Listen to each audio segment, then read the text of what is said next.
Want to know how to add two-factor authentication or 2FA in booking.com?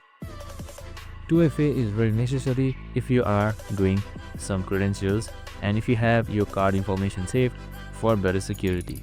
So in this video, I'm going to show you an easy step-by-step guide on how you can do it. It's super simple and under a minute, so let's get straight to it. Now, first things first, simply open up your booking.com website. Just simply head towards your web browser and type in booking.com. So once you're under booking.com, on the top right side, you should be seeing your profile.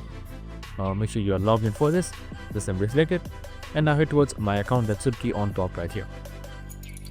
So once you have selected my account, you can just simply scroll down a little bit until you see manage account, and right under it you should be seeing security settings. That will be right below personal details. So once you have selected that, you should be provided with this security setting right here.